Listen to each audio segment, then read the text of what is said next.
Tennessee, where a Republican supermajority in the state legislature carried out its threat Thursday to expel 2 black Democratic lawmakers from their seats for peacefully protesting gun violence on the House floor last week, breaking with decorum as thousands rallied outside the Capitol to demand gun control days after the Covenant Elementary School shooting in Nashville that killed 6, including 3 9-year-olds. Justin Jones of Nashville and Justin Pearson of Memphis are both African-American and from Tennessee's 2 largest cities. They were part of the Tennessee 3. But the vote to expel their white colleague, Gloria Johnson, who joined them in solidarity, narrowly failed. In a minute, we'll speak with Jones. But first, we bring you some of the historic scenes that unfolded as Justin Jones and his colleagues defended themselves and supporters looked on from a packed gallery but stayed quiet so they could witness the proceedings. This is Representative Jones facing questioning from his Republican colleague and laying out his defense. I was shocked to have the Speaker of the House condemn mothers and children and grandmothers and parents and concerned citizens, clergy, lie on them and say that they were violent insurrectionists. And I think that he owes the people of Tennessee an apology. Because at no point was there violence. At no point did we encourage violence. In fact, what we were doing was calling for the end of gun violence that is terrorizing our children day after day after day, and all we offer are moments of silence.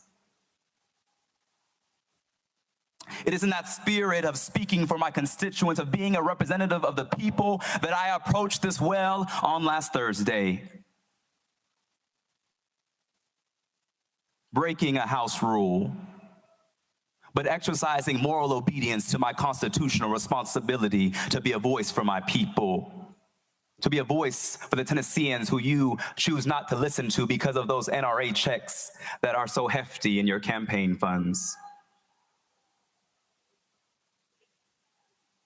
There comes a time where people get sick and tired of being sick and tired. One of the questions that keeps coming back to my mind that I hope maybe you can answer is when you say no action, no peace, what do you mean? What does Representative Jones mean by no peace? Thank you. Representative Jones. Thank you. I would invite my colleague from Putnam County to join any protest where that is a very familiar chant that usually goes, no justice, no peace. And I believe the roots of it lie in something that Martin Luther King stated, that true peace is not merely the absence of tension, but it is the presence of justice. That's what I was saying, is that until we act, there will be no peace in our communities. In addition, I would like to read some context about that chant that comes from Jeremiah 6:14. I'll read the New Living Translation. It says, they offer superficial treatments for my people's mortal wound. They give assurances of peace where there is no peace. I'll go to the New International Version. They dress the wound of my people as though it was not serious. Peace, peace, peace, they say, where there is no peace. That's what the chant means, is that we have no peace, and that until we act, there will be no peace for the thousands of children who came here demanding that we act, who are afraid that if they're in school, they will be gunned down because you have passed laws to make it easier to get a gun than it is to get health care in this state. You've passed laws to make it easier to get a gun than it is to vote in this state. And so that there will be no peace in Tennessee until we act on this proliferation of weapons of war in our community. That is the peace I was talking about. That is what I was saying. Representative Williams, thank you for your question. After his questioning by Republican Ryan Williams, Tennessee Republican lawmakers gave Representative Justin Jones 5 minutes before their vote. This is how he concluded. Thank you, Mr. Speaker. To my colleagues on the other side of the aisle, I want to say that you have the power, you have the votes to do what you're going to do today. But I want to let you know that when I came to this well, I was fighting for your children and grandchildren too. that to those who here will cast a vote for expulsion, I was fighting for your children too, to live free from the terror of school shootings and mass shootings. When I walked up to this well on last Thursday, I was thinking about the thousands of students who are outside demanding that we do something. In fact, many of their signs said, do something, do something, do something. That was their only ask of us, is to respond to their grief, to respond to a traumatized community. But in response to that, the first action of this body is to expel members for calling for common sense gun legislation. We were calling for a ban of assault weapons, and the response of this body is to assault democracy. This is a historic day for Tennessee, but it may mark a very dark day for Tennessee, because it will signal to the nation that there is no democracy in this state. It will signal to the nation that if it can happen here in Tennessee, it's coming to your state next. And that is why the nation is watching us, what we do here. My prayer to you is that even if you expel me, that you still act to address the crisis of mass shootings. Because if I'm expelled from here, I'll be back out there with the people every week demanding that you act. I pray that we uphold our oath on this floor. Because, colleagues, the world is watching. Pursuant to Article 2, Section 12 of the Constitution of the State of Tennessee, I hereby declare Representative Justin Jones of the 57th Representative District expelled from the House of Representatives of the 113th Assembly of the State of Tennessee. That was Speaker Cameron Sexton announcing the expulsion of Tennessee State Representative Justin Jones from the State House Thursday in a party line vote. Republicans also voted to expel his fellow freshman, another 27-year-old Black Democratic Representative Justin Pearson, who also faced questions as he defended himself. This is part of Representative Pearson's exchange with Republican Representative Andrew Farmer. That's why you're standing there, because of that temper tantrum that day, for that yearning to have attention. That's what you wanted. Well, you're getting it now. So I just advise you, if you want to conduct business in this House, file a bill. Be recognized, stand there and present it, and pass it. All you got to do is pass a bill. Representative Pearson. Now, you all heard that.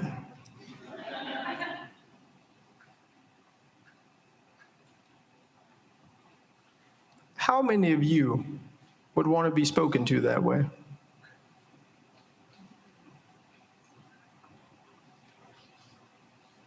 How many of you want to be spoken to that way? We're not talking about politics. We're not talking about even gun violence. How many of you would want to be spoken to that way? The reason that I believe the sponsor of this legislation, of this resolution, spoke that way is because he's comfortable doing it, because there's a decorum that allows it. There's a decorum that allows you to belittle people. We didn't belittle nobody. What we said was that we cannot be beholden to gun lobbyists, to the NRA. We can't be beholden to organizations that don't want to see us make progress on gun violence. We can't be beholden to folks who don't want to see us help save our communities and protect them. But there's something else I think that the sponsor of this resolution has alluded to, and there were a few things here that you said that I want to address. He called a peaceful protest a temper tantrum. Is what's happening outside these doors by Tennesseans who want to see change a temper tantrum? It's Sarah, whose son Noah was at the Covenant School. He survived. He's 5 years old. And she showed up here demanding that we do something about gun violence. Is that a temper tantrum? Is elevating our voices for justice or change a temper tantrum? But there's something in the decorum of this body that makes it okay to say that folks who are exercising their First Amendment rights to speak up for the hundreds of thousands of people collectively that we represent, there's something in the decorum of this body that says it's okay to call that a temper tantrum, to call people we disagree with on the issues, to say that all they want is attention. But I'll tell you what, I don't personally want attention. What I want is attention on the issue of gun violence. But instead, we're here with a resolution you put up talking about expelling me for advocating for ending gun violence in the state of Tennessee. I'd much rather be talking with you about legislation to protect Shelby County and to protect our communities than talking about why we don't deserve to have our representation lost because we came to the house saying we've got to do something. That's what I would like to be doing. And so you brought attention or tried to bring attention to me, but I want to turn the attention to the people. The people who will never be able to throw a temper tantrum for gun violence. You know, the Larry Thorns, the Catherine Kuntzes, the Mike Hills, the Cynthia Peaks, the Evelyn Decaus, the Haley Scruggs, the William Kennedys, who will never have a chance to throw what you call a temper tantrum for justice, for gun reform, for the ending of gun violence. They'll never have a chance because we haven't taken our oath seriously. Because we don't take people who we disagree with seriously. We tell them, you just are throwing a temper tantrum. Ultimately, Tennessee Republicans voted to expel Democratic Representative Justin Pearson from the House as well. At one point during his final remarks, the official TV feed for the Tennessee House continued to wrongly identify him as his colleague, Justin Jones, as he was giving his final statement. Pearson ended by saying the struggle had just begun. Oh, we have good news, folks. We've got good news that Sunday always comes. Resurrection is a promise, and it is a prophecy. It's a prophecy that came out of the cotton fields. It's a prophecy that came out of the lynching tree. It's a prophecy that still lives in each and every one of us in order to make the state of Tennessee the place that it ought to be. And so I've still got hope because I know we are still here, and we will never quit.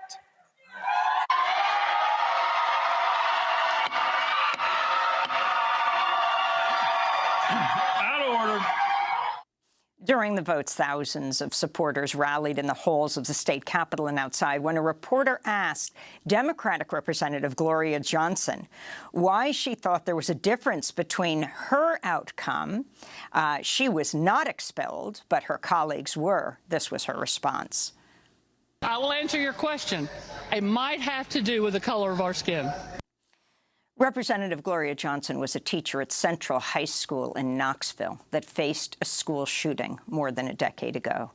At the end of the night, the lawmakers, now known as the Tennessee Three, stood together again, and Johnson vowed to work to get her expelled colleagues back in the House. And I just cannot say enough about how proud I am always and forever to stand with these two brilliant young men who connect with their community, who really listen and understand the voters in their districts and across this state, who can tell everybody in the most powerful way. They spoke to our members. They won't admit it, I don't think, but they spoke to those hearts. I could see it on faces. Yeah. But still, what's the difference? Where I made it through, and these two young men did not make it through. I think you're right. We know. We know why. But here's the difference. I think we might have these two young men back very soon. And that's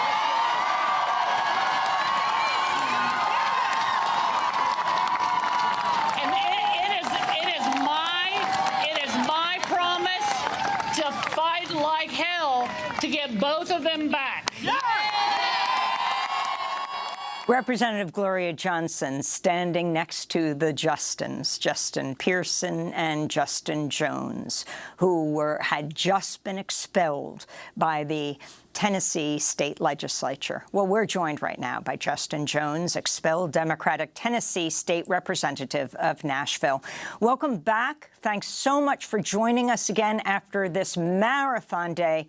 Your feelings yesterday as you stood with such passion yet composure, dressing down your colleagues who are questioning you, then expelling you. Justin Jones. Thank you. Thank you so much for having me again, Amy. It's good to be here. So your feelings right now, how is it possible? I mean, it's not like you were hired to work at a store and then you were fired.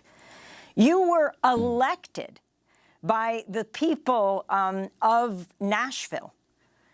So how is it that a Republican supermajority can fire you, can expel you? Gotcha. Sorry, I couldn't hear your other question, but I mean, I'm feeling, when it happened, it didn't feel real. I didn't, if I didn't know what happened to me, I would think it was 1963, not 2023, that a predominantly, almost entirely white Republican caucus expelled the two youngest black lawmakers, not for any unethical or criminal behavior, but for our First Amendment activity and for standing and doing our job to speak up for our constituents and to speak up particularly for young people who are terrified of these weapons of war on our streets. And so I'm feeling, I'm tired, but more so I'm tired of the injustice that rules the state capitol. But I think that what they've done, though, is the complete opposite. They may have won yesterday, but they have not won the moral narrative as we go forward. That they thought by expelling us, they would silence us, they would silence our movements that we're a part of. But in fact, they've amplified it because the nation can see how racist they are. The nation can see how retaliatory and absurd and authoritarian they are. And so I think that is what gives me hope, is that they tried to kick us out, but instead they put a spotlight on themselves for their shameful policies that make it easier to get a gun than it is to get health care in this state. We spoke to you a few days ago. I was going to say Representative Jones, but you are Representative Jones. The question is, will you be just immediately reinstated next week? They're talking about your behavior as you spoke out from the well of the House of Representatives in Tennessee. But I wanted to ask you about Republican State Representative Justin Lafferty. We showed this a few days ago as well, of Knoxville, who pushed you and grabbed your phone as you filmed the interaction. He attacked you. Can you talk about, was he disciplined for violent behavior? Not at all. I mean, Representative Lafferty, the same representative who tried to justify the 3/5 compromise in the Constitution a couple of years ago, I mean, he can act, out of decorum, out of rules, act violently, and he's welcome within his party. I mean, that's what we brought up yesterday, is that we've had so many instances of behavior. You had the Republican caucus chairman get upset at his son's basketball game and pull down the pants of the referee. That, does not merit any type of sanction. You had a member who admitted to being a child molester, Representative David Byrd. He sat there without being expelled. You have David Hawk, who was, guilty of domestic violence. I mean, these things happened, and there was no accountability. But for us, for exercising our First Amendment activity, for saying that, we took our oath seriously to protest against and dissent from any legislation that is injurious to the people, Article 2, Section 27 of the state constitution, we took that seriously. They expelled us, the most serious measure taken against us. And it's wrong, it's shameful. And what it really was about trying to silence the voices of the 78,000 people each of us represent. So, in the most diverse districts in the state. Can you tell us, and this is an absolutely key point, you represent the largest and most diverse cities in Tennessee. The local governing bodies, for example, of Metro Nashville, could reappoint you immediately? That's what we're hearing. The question will be, will the Republican supermajority seat us? And so, I mean, we would have to still run in a special election. And will the speaker seat us back in the body, or will this be a legal battle? Just like Julian Bond, they refused to seat him in Georgia when he was a young man who ran for the legislature during the civil rights movement. And so we don't know what to expect. I mean, I don't think the nation, what happened yesterday was unprecedented, and it should alarm us all that if it can happen in Tennessee, it can happen anywhere. And so I hope that people are paying attention. I hope that people realize that this is authoritarianism, that this is ousting of opposition voices from a legislative body is authoritarianism. This is not democracy. I know I'm on democracy now, but this is definitely not what democracy looks like. And we are on a very scary path toward fascism, toward authoritarianism, toward autocracy in Tennessee, the birthplace of the Ku Klux Klan. And let's remember the significance of this week. I mean, this is the week of April 4th. April 4th, 1968, Memphis, Tennessee. Dr. Martin Luther King Jr. was gunned down, and we're also here talking about gun violence that began this protest you were involved with, Justin Jones. But so there was the Tennessee Three, you, Justin Pearson, and Gloria Johnson. You both are 27. She's 60 years old. You are both black. She is white. She made no bones about this. She said the reason she was not expelled, and you two were, was the color of your skin. At the end, I was walking through the streets of New York, watching on my phone what was happening. And when Justin Pearson gave his final comments, the Tennessee feed from the House of Representatives called him Justin Pearson, like they couldn't tell the difference between the two of you. Yeah, they called him, they confused his name, Justin Jones. Oh, sorry, called him Justin Jones, your name. Yeah.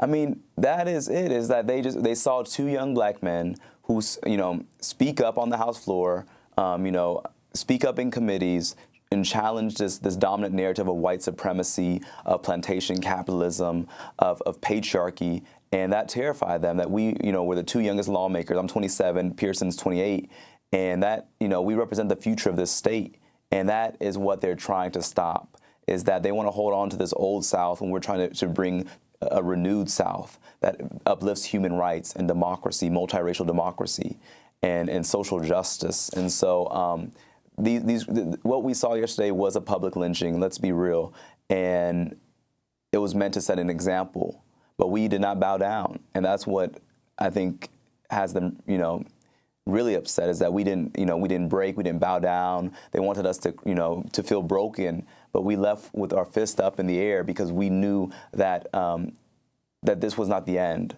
that they may expel us, but they can't expel our movements, and that's what terrifies them. Well, Justin Jones, I want to thank you for being with us. Of course, we'll continue to follow this. A major protest is planned for Monday, I know. Will you be out there? I definitely will. I'll be outside of that chamber with these young people, showing up every week until we take action to take these weapons of war off our street and until we honor the victims of Covenant Elementary School by acting. Justin Jones, expelled Democratic Tennessee State Representative, representing Nashville, author of The People's Plaza, 62 Days of